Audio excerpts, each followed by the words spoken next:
Você já parou para pensar em como a atividade da advocacia mudou nas últimas décadas? De pilhas de papéis e longas idas às bibliotecas, passamos a pesquisas instantâneas por ferramentas digitais e até mesmo com o uso da inteligência artificial, que hoje é uma grande realidade. Esse bate-papo que hoje nós teremos aqui, vamos trabalhar sobre as carreiras jurídicas que estão em alta, o futuro do direito digital e a proteção de dados. A ideia aqui é buscarmos explorar a transformação que o direito vem tendo, que o direito digital, a crescente importância da proteção de dados, destacando, portanto, as mudanças legislativas, as oportunidades de mercado e a formação acadêmica que é necessária para atuar nessa área. Destacaremos também os cursos, de maneira muito natural, oferecidos aqui pela UNA, trabalhando aí, portanto, sobre esse tema. Será uma conversa dinâmica, acessível, sem termos técnicos, para poder atender a você que nos assiste ou até mesmo nos ouve.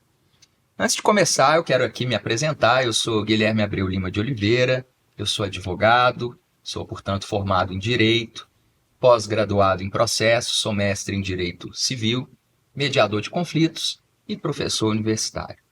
E hoje eu estou aqui com a ilustríssima professora Ana Carolina Marinho Marques, que é professora universitária, advogada especializada no direito das famílias e das sucessões e doutora pela Universidade de Roma Tor Vergata. Também com a doutora Tina Kelly Miranda de Azevedo, que é empresária, formada no curso de Direitos Humanos na Faculdade UNA, então aqui é cria da casa, e do 8º período de Direito aqui também da UNA. E aqui à minha esquerda, Bernardino Soares de Oliveira Cunha, com seus 19 anos de experiência na administração pública, ocupou diferentes posições de direção, dentre elas a Superintendência de Planejamento, Gestão e Finanças. Bernardino com pós-graduação em Psicologia e Criminologia, pós-graduação em Gestão de Projetos, graduação em Gestão Ambiental e está concluindo o curso de Direito aqui na UNA. Eu vou propor que a gente comece aqui esse bate-papo e ao decorrer desse papo, vocês, por favor, se apresentem. Pergunto se posso começar aqui com o Bernardino. Claro, perguntando, Bernardino, como que a gente pode entender quando iniciou essa digitalização no Brasil? Vamos lá, Guilherme, professora Ana, Tina. A gente pode remontar ali a 1850, quando surge o telégrafo. Quando surgiu o telégrafo, os advogados também desesperaram. Não vai acabar a função do advogado, não vai precisar mais do intermediário. E foi justamente o oposto. Surgiram novas atribuições, novas funções, porque contratos comerciais passaram a ser transmitidos. As próprias decisões judiciais também passaram a ter uma maior velocidade. E com isso, a função do advogado ainda se aprimorou. Outro momento importante, que também estamos nesse mesmo barco agora, foi quando surgiu a máquina de escrever elétrica. Imagine para o advogado, de repente, poder escrever com maior rapidez do que ele escrevia numa máquina de escrever antiga. Depois temos ali 1980, computador pessoal, internet, surgem ali diversas possibilidades com softwares de edição de texto. Então, a partir dali, o advogado já não precisava mais rasgar uma folha depois que ele errou. Ele poderia colocar todas as suas peças, corrigir na mesma hora, e também possibilitou o acúmulo de doutrinas, decisões judiciais, e logo em seguida, acho que muitos vão lembrar dos CDs jurídicos, né? Era a febre dos CDs jurídicos, que também foi outro momento dessa digitalização. Depois a gente tem ali anos 2000, com a digitalização dos processos. Isso aí realmente foi um grande boom, né, com o PJE, deu uma nova revolução na digitalização do direito, e também os advogados sentiram bastante, acabaram aquelas filas enormes, aquela dificuldade de papel, o próprio Poder Judiciário ficou menos custoso e facilitou demais. Depois a gente veio os smartphones, porque aí já tinha um computador pessoal, já tinha os softwares, e de repente aquilo tudo estava na mão do advogado. Em seguida, 2020, pandemia, juntou tudo isso, e com a inteligência artificial, que é o momento que a gente está. E aí a gente vê muito advogado, será que vai acabar a profissão? E a gente percebe, nós vamos discutir isso aqui, é muito pelo contrário. Nessa pegada que você acaba de dizer, eu te pergunto o seguinte: com todos esses avanços tecnológicos, há algo que essa tecnologia artificial ela não pode substituir na advocacia? A tecnologia ela vai dar para a gente uma capacidade de análise muito maior do que a gente tem. Ela vai dar para a gente uma possibilidade de rapidez nos processos, né? Mas ela não consegue substituir o advogado nas nuances, na percepção das emoções. O advogado, por exemplo, do direito de família, que muitas vezes é muito menos um operador do direito, muito mais um mediador. Então ela não consegue entender esse contexto individual. Por isso a tecnologia vai ser sim um novo momento. A gente sabe que tecnologia não se inventa, a gente só reinventa o que já teve no passado, então não tem muita coisa de novo, é apenas uma nova forma de ver o que a gente já praticava, e a profissão do direito não é possível de ser substituída por tecnologia alguma. Nesse sentido, a gente pode também aprimorar, né, professor? Fazendo a análise que essa sensibilidade no direito é incapaz da tecnologia fazer essa análise. É incapaz dela poder sentir realmente a dor do próximo. É incapaz dela... É insubstituível ela conseguir detectar erros, falhas humanas também, que acontecem em diversas áreas do direito, que a gente conhece aí, direito previdenciário, tributário, penal. Então, é muito incapaz disso acontecer. Você falou de direito das famílias, professora Ana, que é especialista aí no direito das famílias. Bem improvável, né, que um robô substitua esse senso, esse toque do profissional do direito numa demanda familiar, não? Primeiro, boa tarde a todos, né, professor Guilherme, Bernardino, Tina, é um prazer estar aqui com vocês.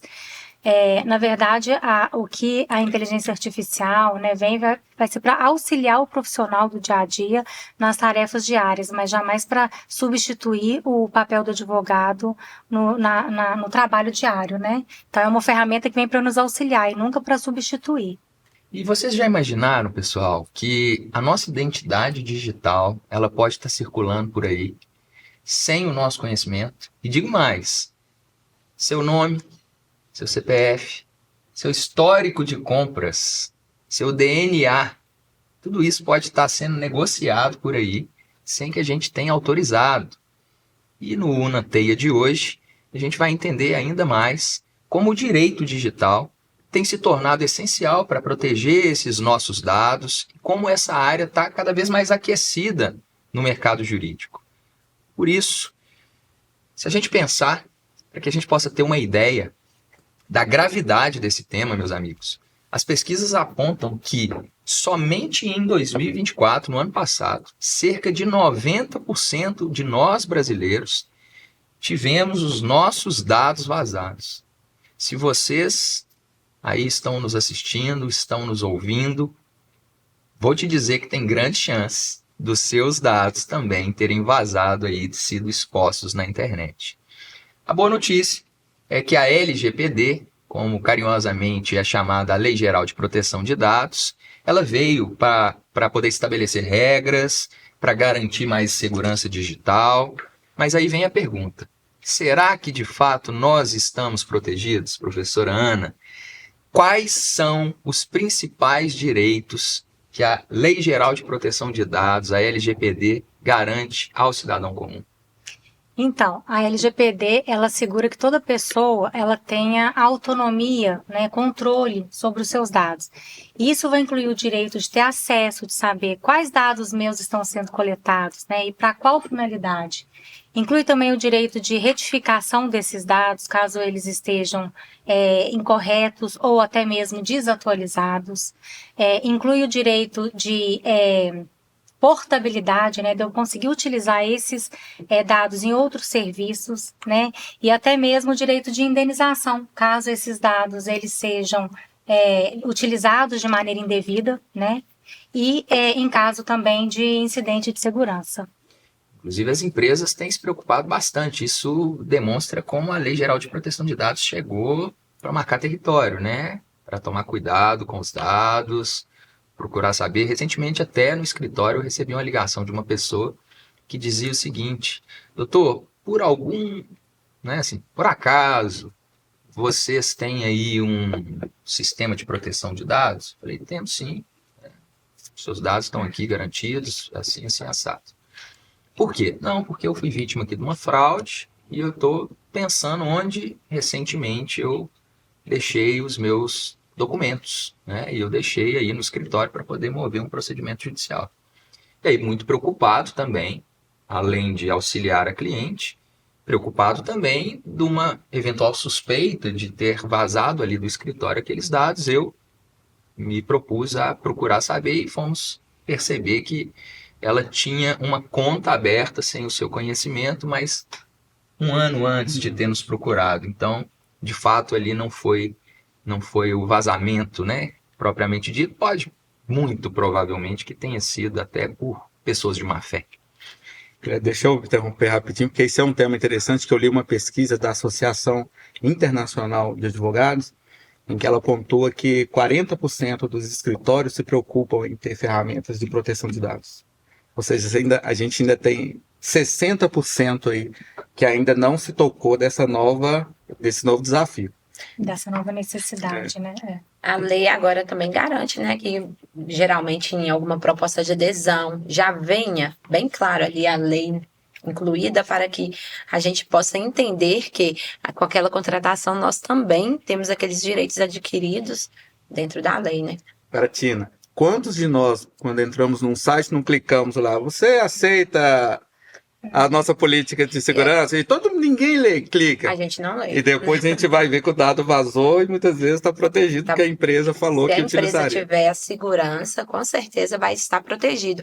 Mas nesse sentido, a gente tem um hábito de quê? Fazer tudo na correria. Nosso dia a dia, o nosso tempo hoje está muito corrido. Então, muitas das vezes, eles mandam a informação correta, tudo certinho, porque as empresas estão tendo essa precaução. Porém, nós mesmos, cidadãos, não temos o hábito de buscar informação, de saber que nós temos aquela lei que nos protege, de saber que a gente tem aqueles direitos e ler ali e concordar com aquilo que está escrito. A gente, eu preciso desse aplicativo, tá tudo bem, toma. Então, tá errado da nossa parte, mas de certa forma, a lei veio aí para nos garantir esses benefícios aí e sabermos também que a gente tem o direito aí de estar cancelando no momento necessário, que os nossos dados estão sendo protegidos pela contratação realizada. Algum de vocês já precisou exercer esse direito? Sim. Eu tive uma cobrança, né, na minha conta bancária e eu não sabia, não me recordava do que se tratava e nem nada. Depois que eu fui observar, realmente, eu tinha aderido um contrato de um aplicativo que eu tinha feito pelo telefone e estava descontando aquilo ali, só que eu tinha cancelado. Com aquilo ali, começou outras cobranças a aparecer para mim. Naquele sentido, naquele momento, eu já fui ligando e pedindo cancelamento de tudo, e cancelaram, inclusive teve alguns que me reembolsaram o valor, e assim, a lei em cima, e eu sempre falando, gente, eu tô protegida pela lei de dados, não vaza os meus dados, tal, e eles me falaram que não foram de lá, mas eu já fiz todo o procedimento correto para que isso não aconteça. Tem um ponto aí que sempre nos assusta, eu tenho certeza que assusta você que está aí nos assistindo, que é aquela história de você resolve fazer uma pesquisa de um destino de viagem. Você pesquisa lá determinado ponto. Quero viajar para determinado destino. A partir de então, começa a chegar no seu e-mail, mensagem no seu celular, seu Instagram só te oferece isso. Aquela viagem, aquele destino te avisando, olha, passagem agora vai aumentar de preço, compre agora. Isso significa, professora Ana, poderíamos concluir que, nesse caso, ao fazer uma pesquisa e a partir de então eu começar a receber essas informações bem específicas daquela pesquisa que eu fiz, posso dizer que os meus dados foram coletados? Sim, sim. Muito provavelmente, quando a gente faz uma pesquisa, quando a gente interage com uma postagem no Instagram, stories, né? Então, a todo momento, os nossos dados, eles vão sendo coletados. Então, quanto tempo eu acessei um determinado conteúdo, qual conteúdo eu acessei, se eu curti um vídeo, salvei, fiz um comentário, né? O Instagram vai colhendo esses dados para traçar o perfil, né, de cada um, para tentar entender quais são os interesses de cada um. A gente tem que entender que, sim, que a gente tem que romper com o padrão de que o dado pessoal é só nome, CPF, né? Só que, na verdade, dado vai muito mais além. O dado pessoal é toda a informação que é capaz de identificar uma pessoa, né? Seja de forma direta ou de forma indireta. Então, a todo momento na internet, quando a gente está fazendo uma pesquisa ou interagindo no Instagram, a gente está fornecendo os nossos dados. E geralmente esses dados, eles são negociados, inclusive, né? Diariamente, sem que a gente perceba. Tem negócio. Sim, hoje a sociedade, né, tá deixando claro aí pra gente que tá tendo descontos indevidos, né? Teve uma recente publicação aí, alguns descontos indevidos que vem falando muito que a pessoa não contratou. Como foram coletados esses dados? Como eles conseguiram esses dados para poder fazer esse desconto? Então, assim, tá muito claro pra gente todo dia a necessidade que nós temos da lei LGPD. Então, a gente pode concluir que nós vivemos em uma era onde os nossos próprios cliques podem valer, são valiosos, podem valer dinheiro. Aí a pergunta é, para quem? Né? E eu vou te provocar, Bernardino, porque em 2023, um dos maiores vazamentos de dados da história do Brasil expôs informações de 223 milhões de pessoas. E digo mais, pessoas que já estavam falecidas, viu? Pessoas que já estavam mortas. Os dados foram vendidos pela internet por preços absurdamente baixos. E aí eu te pergunto, você teve noção desse caso? Pois é, a gente acaba perdendo um pouco a dimensão, né? Do que o dado ele pode ser, inclusive, comercializado por um preço tão baixo e o impacto que pode causar na vida das pessoas é muito mais alto. A Tina deu o exemplo aí de quantas empresas ela teve que recorrer para poder solucionar. Esse foi um vazamento da Receita Federal que causou um impacto gigantesco, né? Diversas pessoas suscetíveis a golpes, diversas pessoas ali que tiveram que parar a sua vida para poder, enfim, pagar uma dívida que nunca teve. A gente tem casos até de pessoas que vão presas porque ali a pessoa clona seus dados nesse processo. E a Deep Web, né, que é geralmente o local que eles comercializam, é uma rede muito restrita, muito difícil apuração, tanto que até hoje não se chegou exatamente aos responsáveis, mas é um problemão e desafiador, não só para a administração pública nesse caso, né, mas inclusive para a iniciativa privada também. O direito ele tenta, de certo modo, proteger, né, em algumas relações, como nós temos, por exemplo, em relações bancárias, quando você tem, por exemplo, um dado que é vazado, e o banco ele sempre alega que ele não é culpado, porque ele também foi vítima, né, de um estelionato. E aí a bem da verdade é que, na grande maioria dos casos, os tribunais têm entendido que se trata ali de um fortuito interno, que é um risco que a instituição financeira corre ao oferecer esse serviço no mercado, né? E que ela, portanto, precisa melhorar cada vez mais o sistema. Mas não são raros os casos que a gente encontra na advocacia, né? No dia a dia, aí, no escritório, e vemos em livros, em bate-papos aí com colegas de profissão, que geralmente são fraudes bem grosseiras, né? Que bastava um cuidado assim, um pouquinho mais de cuidado. Eu lembro que eu peguei um recente do sujeito que a identidade vem na ordem, nome de pai, nome de mãe, a dele já veio invertido.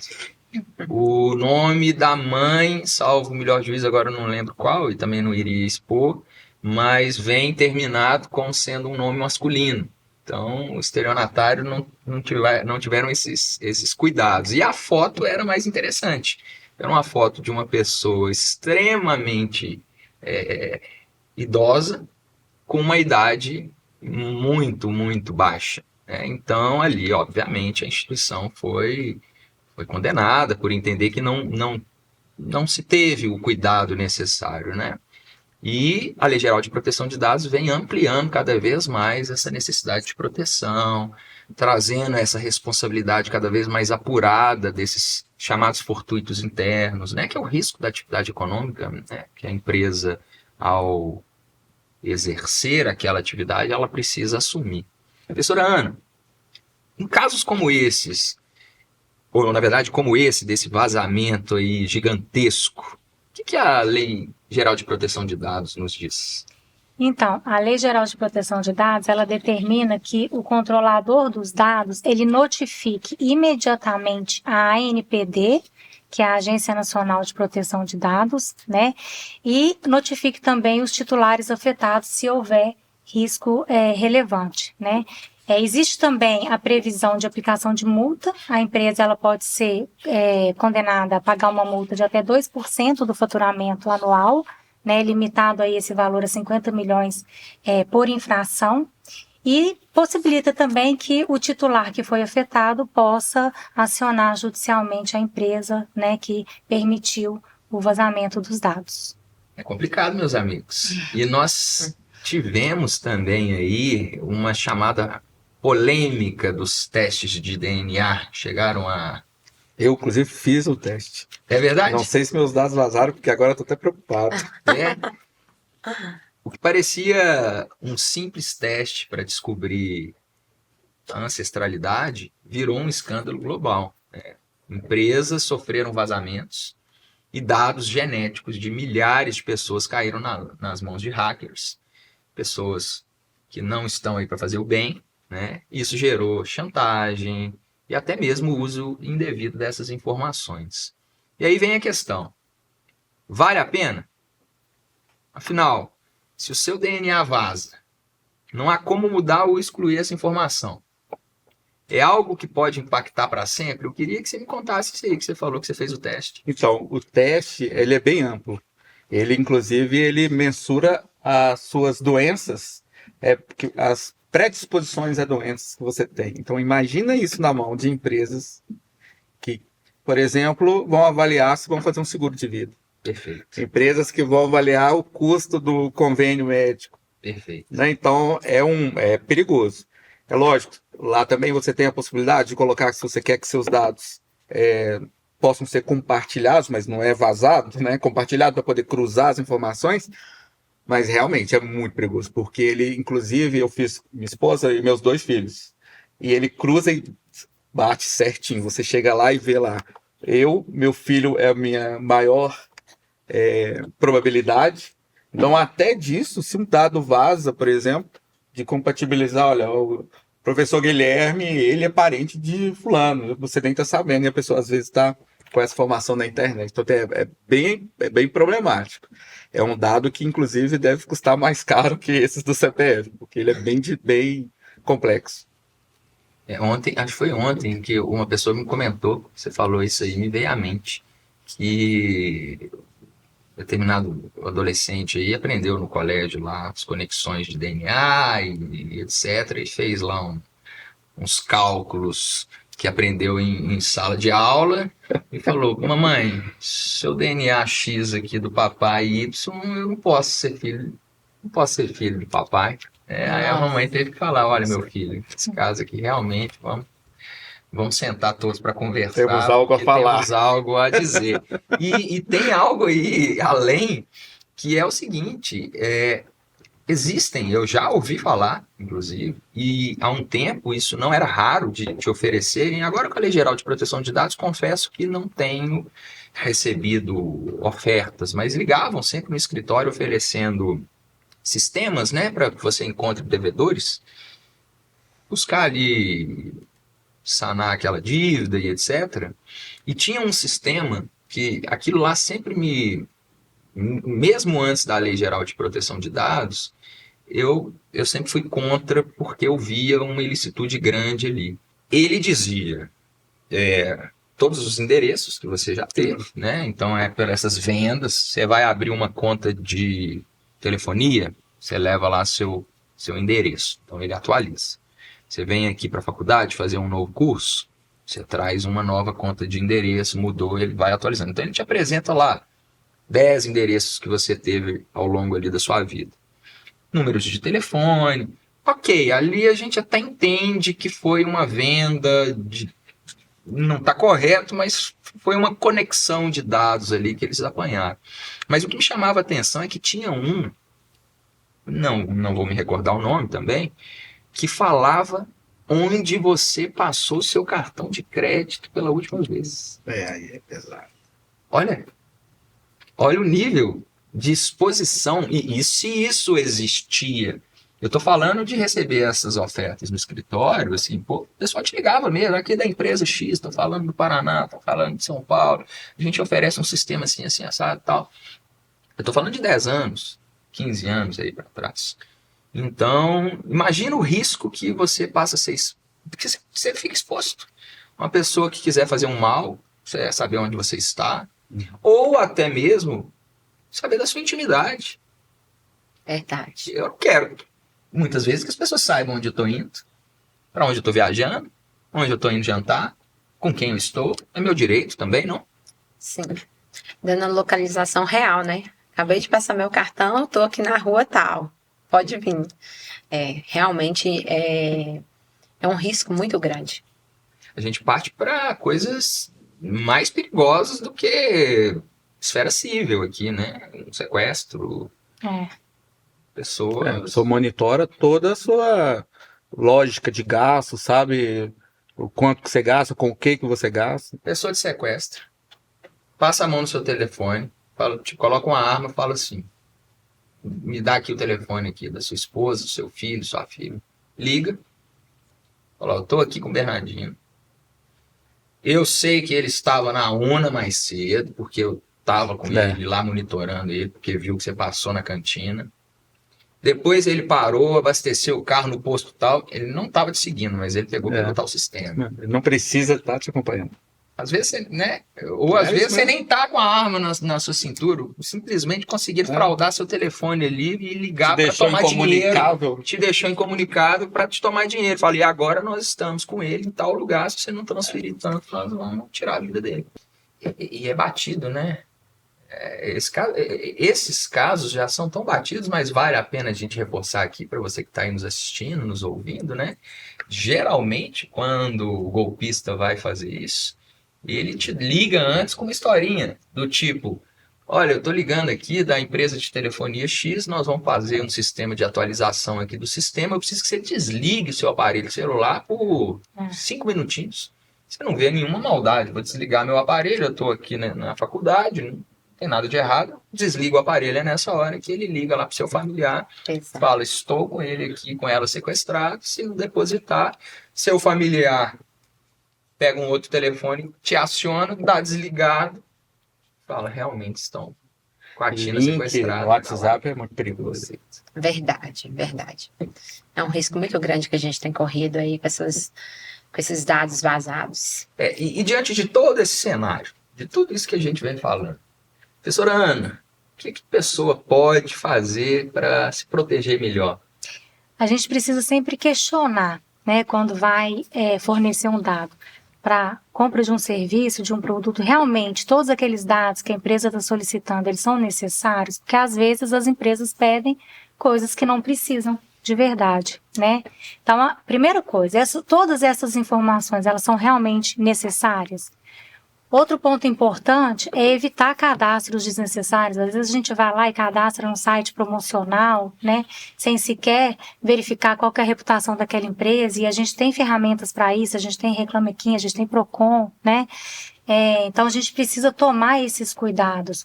Quando for possível, né, habilitar a autenticação de 2 fatores também é muito importante, né? E sempre minimizar as informações que a gente compartilha aí nas redes sociais, na internet o tempo inteiro, reduzindo aí a exposição dos nossos dados, né? Algum de vocês tem alguma técnica, alguma estratégia para proteção aí dos dados? Eu tenho a autenticação que a professora falou, sempre faço 2 fatores. Eu acho que a senha também, quando você mistura números, letras maiúsculas e caracteres, também fica mais difícil. Eu acho importante, lógico, a gente tem senha para tudo, dificilmente você consegue ter uma senha para cada necessidade. Mas eu acho que a senha geralmente as pessoas tomam muito pouco cuidado. Data de nascimento, data de Que é aquilo que a gente vai lembrar, né, de imediato, então. Se na fraude eles descobrem uma senha e ela é para tudo, acabou. É igual a situação que eu passei, né? Eu fiz uma informação de alguns dados que necessariamente foi válido para que fizesse vários outros contratos. E aí eu tive que cancelar um por um, porque eu não aderi. Eu tive uma passagem muito interessante que eu fiz, fui apresentar um trabalho num congresso de pós-graduação em Direito pela faculdade, e foi numa cidade do Nordeste. E aí fomos, teve o dia da apresentação, do trabalho e tal, e um dia antes de voltar, eu saí para jantar, e não me recordo exatamente onde fui com o pessoal do congresso.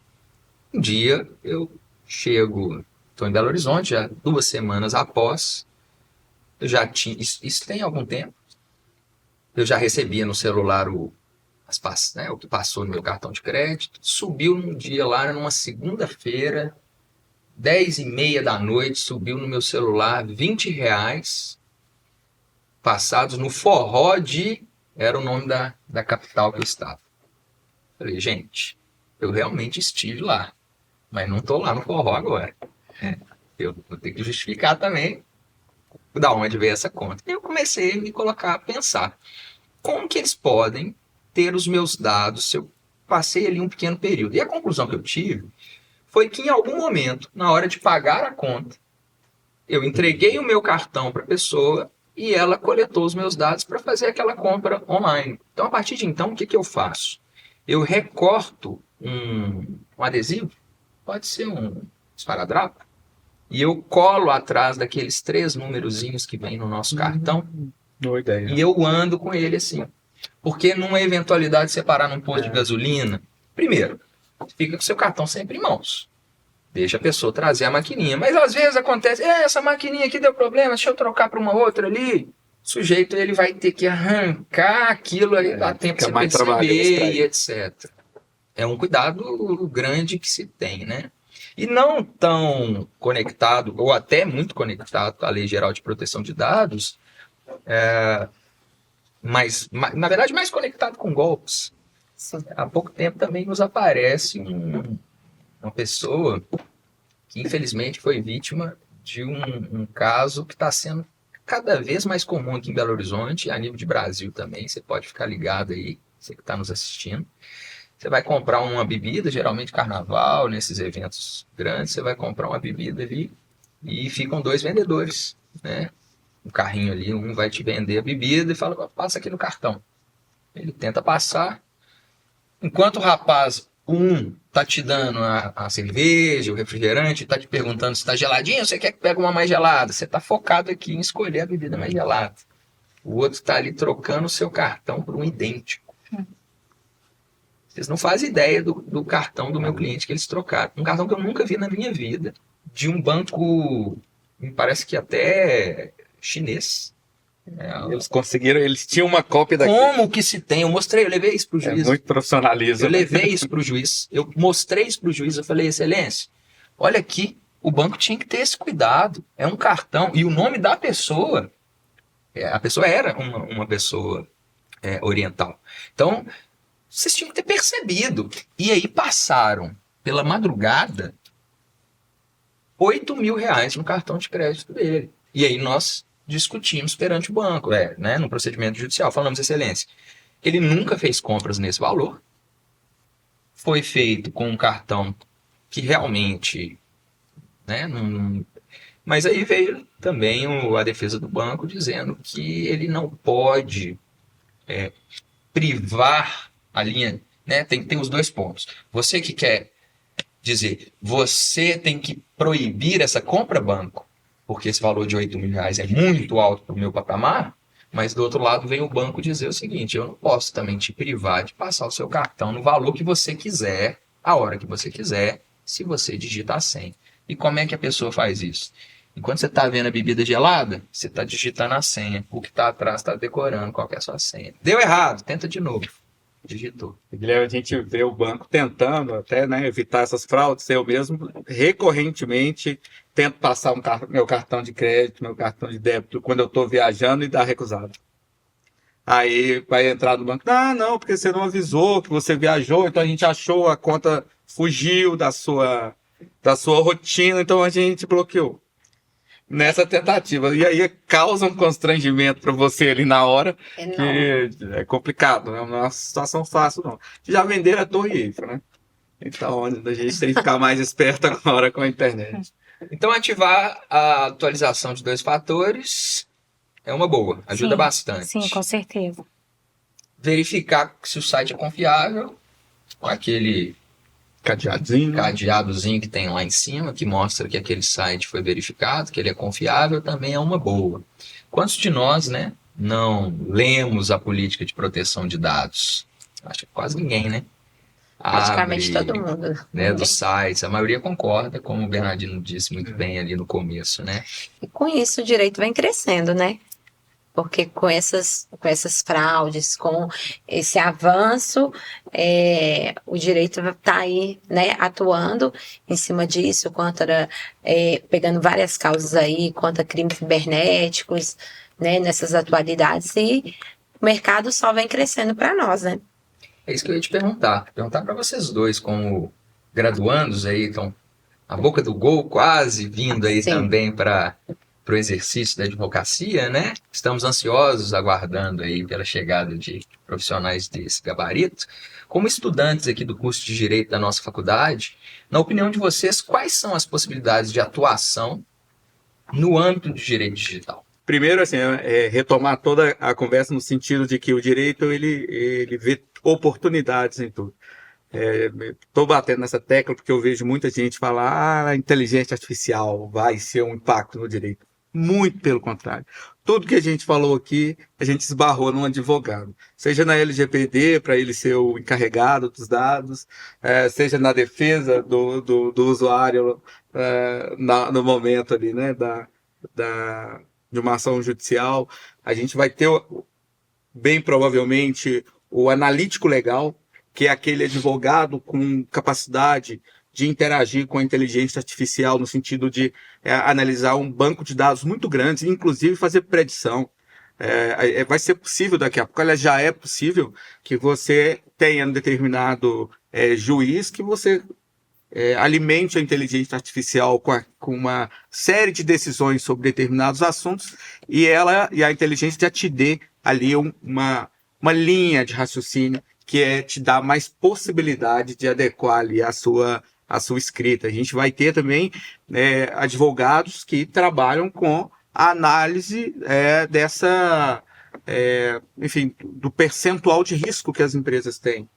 Então, o que a gente está falando, ao invés de ser algo que vai prejudicar o direito, é que, como nós alunos, venham, porque é o contrário. Nós vamos ter muito mais possibilidades, obviamente, não mais naquele perfil do advogado, antigamente, o Guilherme citou, com aquelas bibliotecas enormes e súmulas que o cara não sabia mais e que daí 6 meses já estava desatualizado.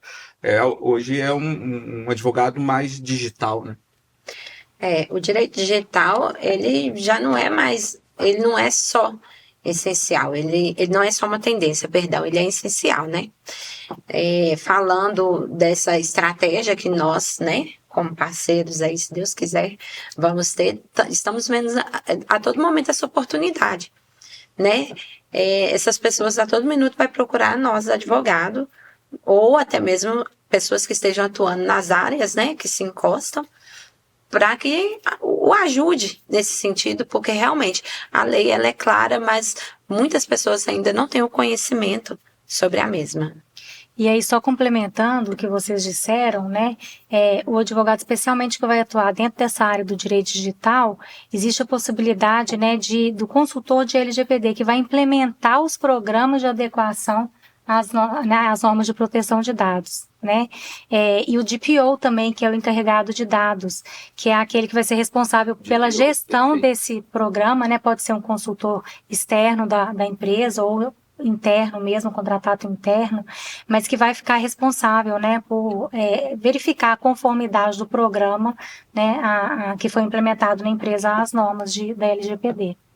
Além dos casos de direito contencioso. Como a gente além tá do litigioso, aí, né? Exato. Uhum. Professora Ana, por qual motivo você acha que uma área de atuação como essa está em tão crescimento?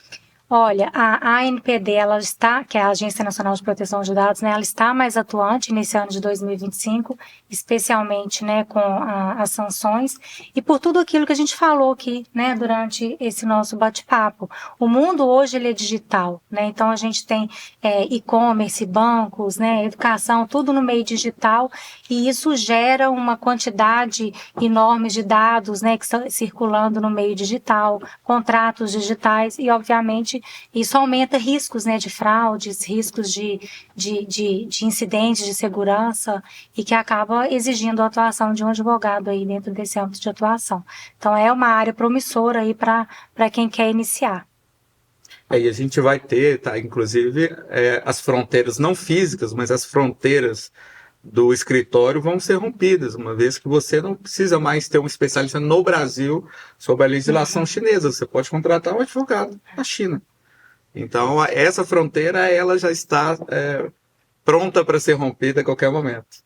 Para a gente caminhar aqui, então, para o nosso encerramento, Tina, quais são os cursos que a UNA pode nos oferecer que vai colocar a turma para pôr a mão na massa? Além do direito, né? Temos também administração. Legal. Temos a turma contábeis, relações internacionais. Relações internacionais. Essa daí vai ser perfeita, né? Sim, tem várias. A administração, gente. Né? Administração me parece que também, né? Sim. Se as empresas estão tendo que se organizar para proteger os seus dados, quem administra, sobretudo, tem que virar essa chave, essa né? turma aí é advogada, parte jurídica, parte administrativa, parte contábil, vai ter que se unir dentro de uma empresa. Não vai ter como mais deixar assim, a Deus dará. Por quê? Porque é muita informação. E essas informações, elas não podem ser vazadas, não podem ser repassadas. Tem que ter um cuidado dentro da empresa, porque a gente trabalha com todo tipo de ser humano, né? Então, vai ter aqueles que estão ali para trabalhar legalzinho, vai ter aqueles de má fé e tudo pode acontecer, a verdade é essa.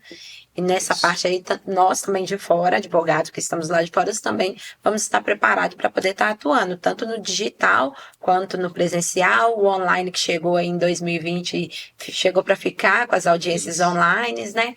E eu creio que, assim, que é uma área muito promissora em todos os sentidos. Não digo só no direito, não. Eu digo nos ramos, né? Essas portas abertas aí, então a gente pode procurar aí as faculdades nessas áreas aí, que vai ser bom para todo mundo. Eu quero agradecer a todos pela participação, Bernardino, Tina, professora Ana. Eu que agradeço. Eu que agradeço, professor. Muito obrigada pela oportunidade de estar aqui, né? Da gente estar fazendo esse bate-papo. Vou levar isso até para o meu conhecimento dentro das turmas, né, professor? E é bacana a UNA ter feito um espaço para o aluno e para o professor debater temas que são comuns para ambos, né? Exato, deixa a gente mais confortável perto do professor, né? Eu também agradeço por essa oportunidade imensa de estar aqui ao lado da minha colega, professora Ana, com quem divido aí várias cadeiras aí, unidades curriculares. Então é isso, pessoal. O direito digital não é mais uma tendência, né? Ele é essencial, foi o que nos parece aqui que nós concluímos. O mercado precisa de profissionais capacitados para lidar com esses desafios, para garantir a proteção de dados de milhões de pessoas. Para quem quer se especializar na área, a graduação, a pós-graduação da UNA são ótimos caminhos para o destaque aí no mercado. E aí, Bernardino, em off aqui, antes do começo aqui do nosso bate-papo, ele dizia, qual seria o novo desafio, né, professor? Será que é apenas ser digital? E nós concluímos aqui, todos nós, né, que não. Que o desafio é integrar a tecnologia e a humanidade. O advogado moderno precisa dominar a técnica digital sem abrir mão da ética, da escutativa, da personalização do seu atendimento. Agora queremos ouvir você. Você já passou por alguma situação em que se sentiu lesado? Em que sentiu que seus dados estavam em risco? Conte nos comentários ou envie sua experiência para a gente. Até o próximo Unateia. Valeu!